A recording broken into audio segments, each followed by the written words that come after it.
Since the end of the Algerian War in 1962, the FLN has been the only authorized party in the country. However, during the 1980s, Algeria faced a severe economic crisis.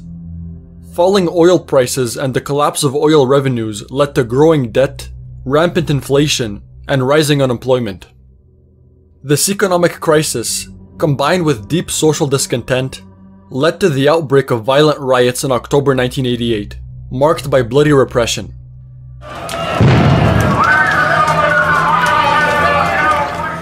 It was in the context of this major economic and political crisis that Algeria opened up to a multi-party system for the first time.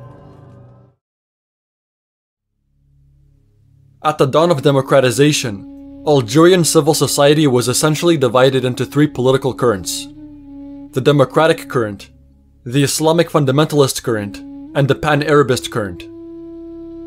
Due to the overlap of their political agendas, the fundamentalist and pan-Arabist currents merge when the country goes through phases of transition or uncertainty. Their differences only emerge once the threat of democracy has been removed. Their historical enemies remain the Berbérists. These two currents, largely in the majority, are represented respectively by the FLN and the Islamic Salvation Front, or the FIS, a political party founded in 1989, campaigning for the creation of an Islamic state in Algeria. Aside from these two legal parties, the terrorists of the armed Islamic groups, or the GIAs, constitute another prominent actor.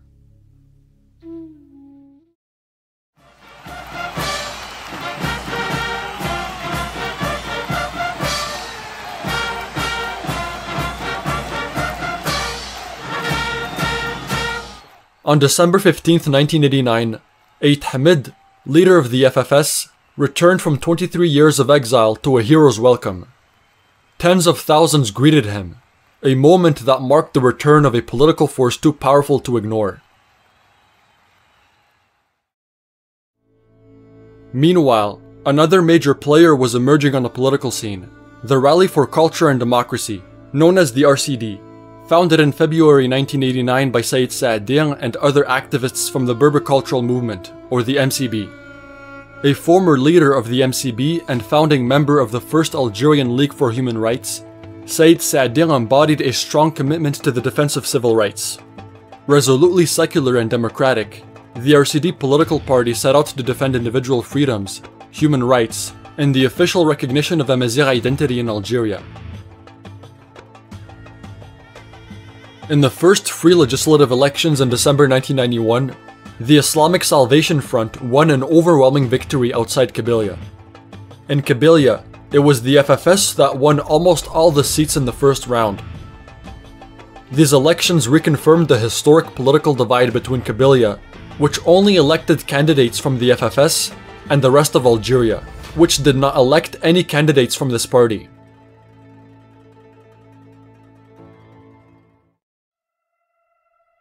Following the FIS victory, the regime cancelled the elections, plunging Algeria into a decade of violence.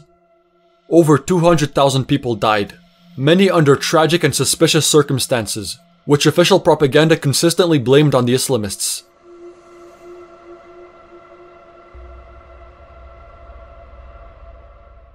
Some observers, on the other hand, note that the Algerian state commits as many crimes against humanity as the fundamentalists.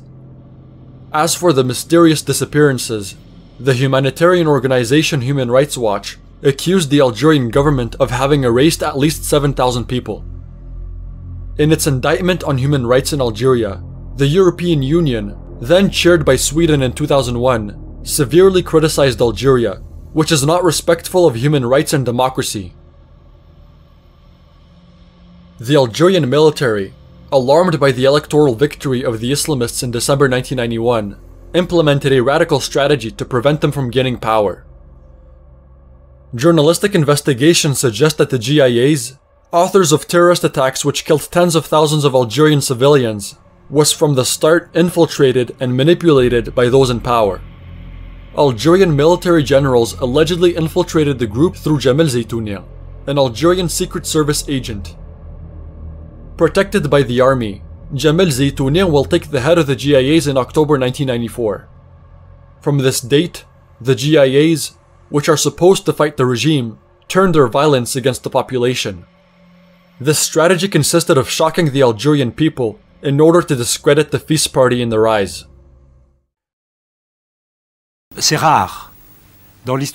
It is rare in the history of nations for there to be a real moment of connection between a man and his people.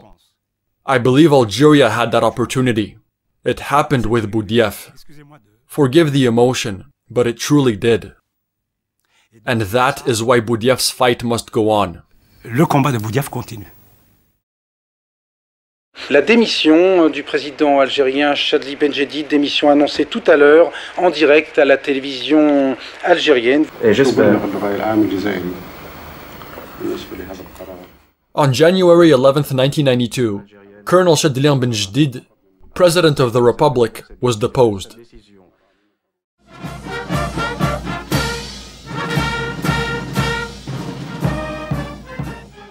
This pushed the army to create the High State Committee, whose leadership was entrusted to Mohamed Boudiaf, one of the 9 historic leaders of the Algerian Revolution, who returned from a 30-year exile.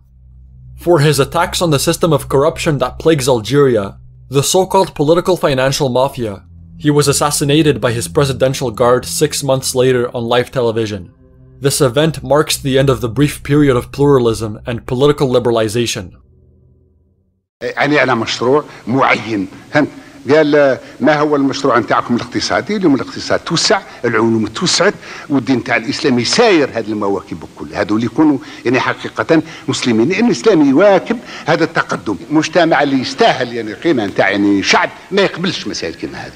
هنا نشوفوا هذا الدول اللي فاتتنا باش فاتنا بالعلم والدين نتاع الاسلام.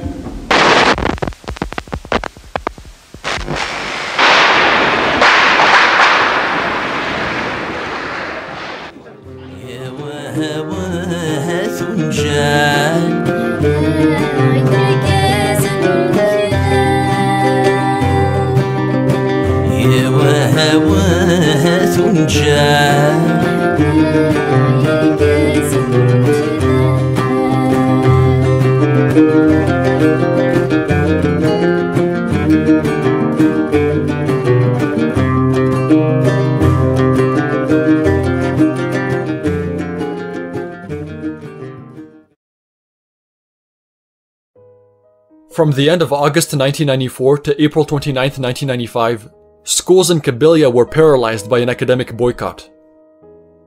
This initiative was triggered on the one hand by the dialogue between the regime and the Fils party, and on the other by the strange kidnapping by the GIA terrorists of the poet and great Kabyle singer, great activist of the Berber cause, Matoub Lounes.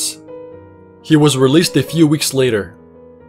In October 1988, he had already escaped an assassination attempt by a gendarme who fired a machine gun at him, from which he barely recovered. At this time, we witnessed the militarization of Kabyle by the regime. This militarization of Kabyle was launched in order to definitively destroy the democratic framework established for generations in this region, the heart and historical bastion of revolutionary Algeria, cradle of the Berber Spring, the first crack in the system. This militarization culminated in the still unresolved assassination of Matoub Lounes, a fierce critic of military rule. He had even rewritten the Algerian national anthem, renaming it Aghoron, meaning treason.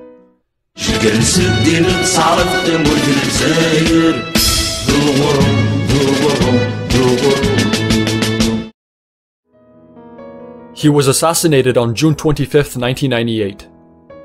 The assassination of Matoub Lounes triggered a radical popular movement in Kabyle. The demonstrators attacked all symbols of the state, and the repression left around 10 dead.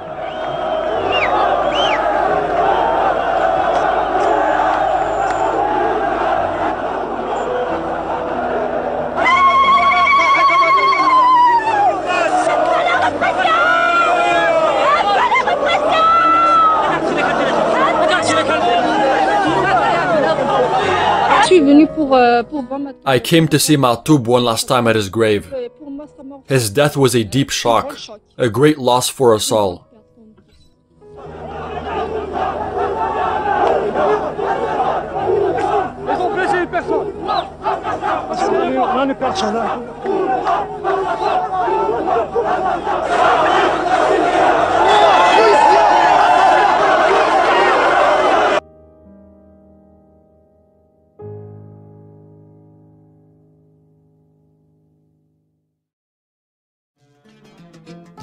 In Algeria, the illusion of change has become the regime's most radical way of preserving the system.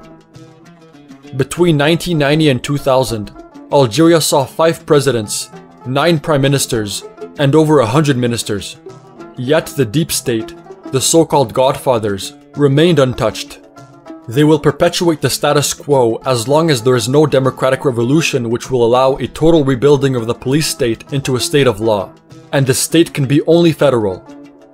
Its construction requires support from the international community, and more particularly from the main countries defending human rights, such as Canada and the Scandinavian countries, and NGOs such as the International Federation for Human Rights, Amnesty International, and Human Rights Watch.